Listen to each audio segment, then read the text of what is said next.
My first month back to off-grid life has been really difficult. The struggle has been hard, and I've not been feeling good. Each and every day, I seem to feel a little bit more drained, more tired, my energy is lower, and my mood is getting lower. June ended up being a really difficult month. I slipped into a depressive episode that would gradually get worse and worse each day. I knew that there was something seriously wrong, and towards the end of June I managed to get a blood test done at a private hospital where I discovered that I had a vitamin D deficiency. So this is my month of getting myself out of a depressive episode and doing what I can to get back on track. It's the 1st of June and the weather is really starting to warm up. It's only going to keep getting hotter, so it's time to put up the shade canopies. I was supposed to get some bespoke canopies made, but I lost the measurements, and these prefabricated ones were quite difficult and stressful to put up by myself. I found that my nightly rituals and self-care routines was one of the only things that was keeping me going and preventing me from really spiraling into a deep depression.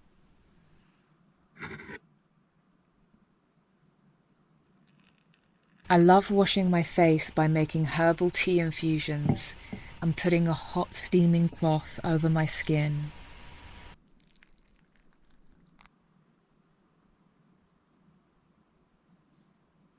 Keeping my skin clean and healthy was one of the only ways that I could feel good. My sacred rituals and my self-care routines were also a way for me to slow down and to take care of myself, keeping myself clean physically and vibrationally, which can be so hard to do and to look after yourself when you're in a depressive episode.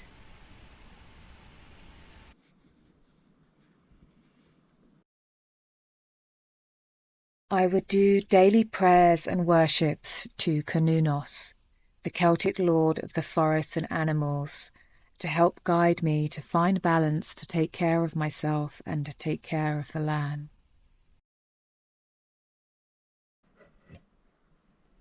Sacred practices are so important to me. They really help to see me through the dark times, as well as just the day-to-day living.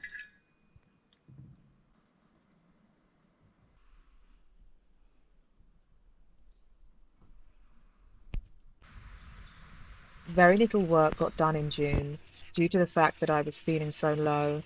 I didn't want to have any volunteers or have to look after anyone when I feel like I could barely look after myself.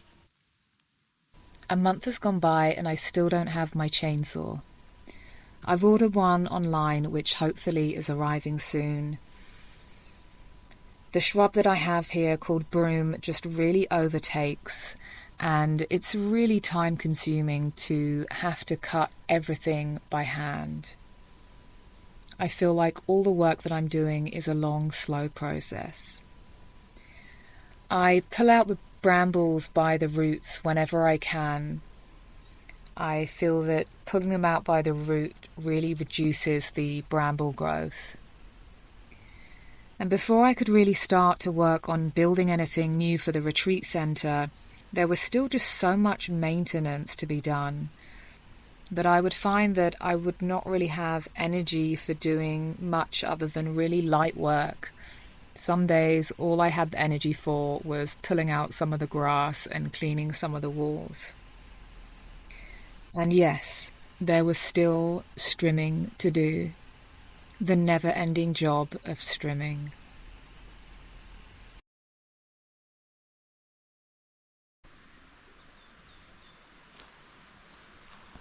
Do you feel like the land is coming together and starting to look a lot more managed and maintained and beautiful?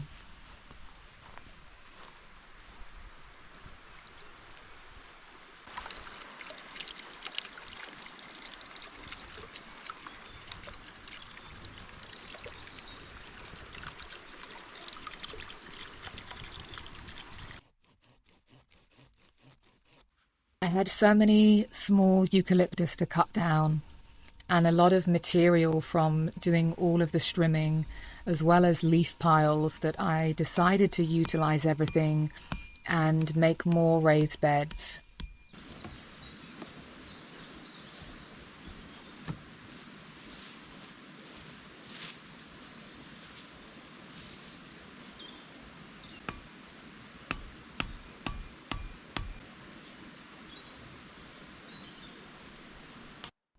Like the other raised beds, I'm planning to plant flowers in these. And yes, I'm still waiting to get my irrigation system sorted out so that I can begin to plant and grow things.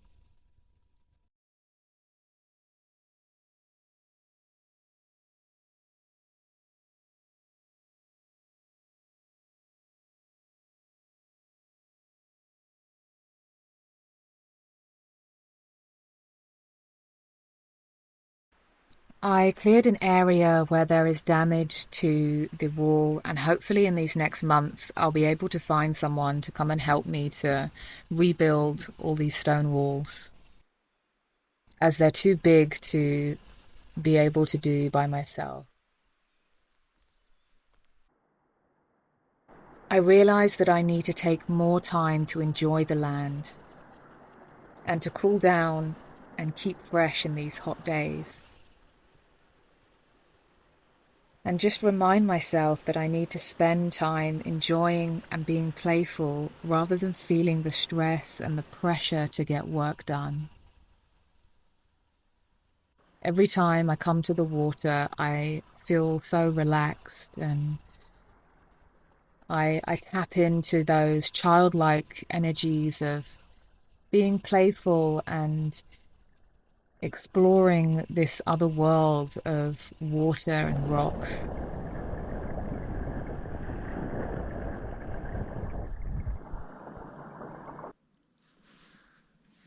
My depression really kicked in during the middle of June. Every day I would wake up and connect to my heart center. I would do what I can to try to stretch and get my body moving. I didn't have enough motivation to do a proper, real exercise routine, so stretching in my bed was all that I could manage.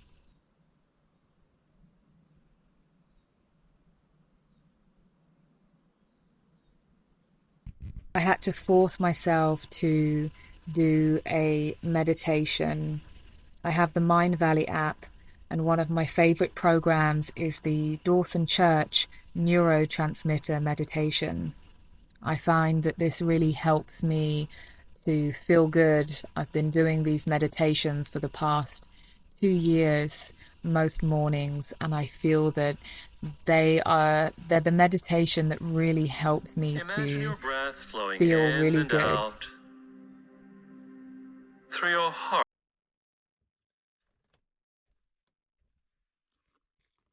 My depression did get so bad to the point where I was having life-ending thoughts. And it's really scary to be having these thoughts and being at that place in your mind where you feel that darkness and that hopelessness. I did what I can to enjoy the simple pleasures like having hot milky drinks. I switched to decaffeinated coffee to give my body and my central nervous system some healing. And my new favorite drink was decaffeinated coffee with coconut cream.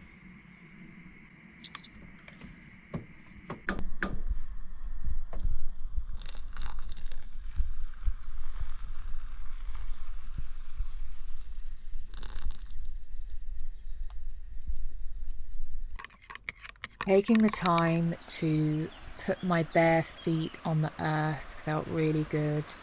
And being outside, especially first thing in the morning, to get natural light in my eyes. I also took time to reach out and to connect to my close friends and let them know that I was feeling depressed. I have a tendency, as a lot of other people do, to isolate in these dark times. I would try to do restorative yoga poses as often as possible. But sometimes all I was able to do was get up and get dressed and lay back down in bed. I found a lot of pleasure in watching old Disney movies like Beauty and the Beast, which was really nice on the gloomy days.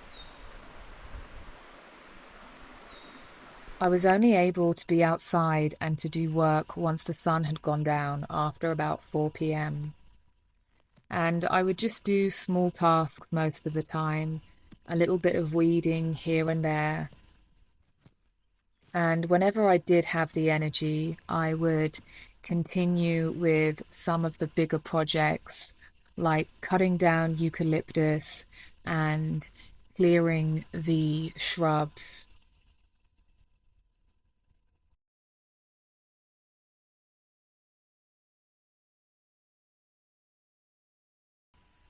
I have lots of baby wild pear trees growing, which is nice.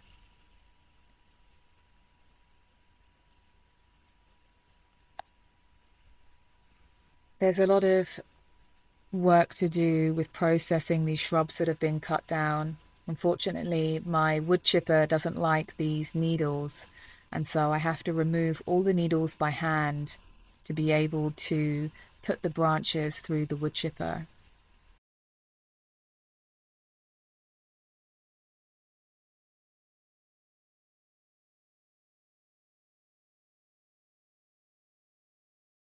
Afterwards, I'm left with a pile that needs to be carried up to the wood chipper, and this pile of the needles, which I'm going to put onto the new raised beds.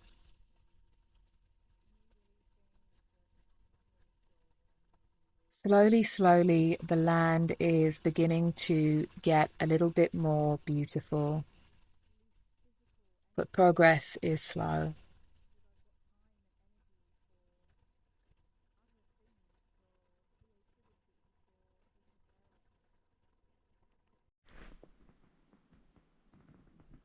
So many days in a depressive episode just seem to roll into one big day. It can be so hard to get out of bed. I would try to force myself to smile. I wondered, if I fake looking happy, could it make me be happy? I was suffering with insomnia, and there was a couple of nights where I didn't even sleep at all. My main focus towards the end of June was just keep myself happy and slow down the pace, forget about the project ahead, and to just focus on my health and my happiness.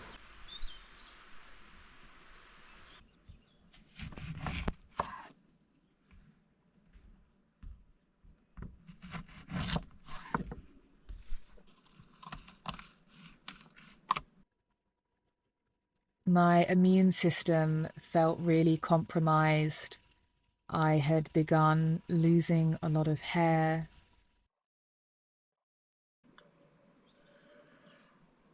But I've really begun to feel like I'm never truly happy and healthy when I'm here living off grid and working on this project. This was supposed to be the year that everything came together, and everything has fallen apart. I just can't take care of the land and take care of myself anymore. It really feels like this project was bigger than what I could manage. My vision was maybe too big and not supposed to be. So I've spent time contemplating closing this chapter of my life.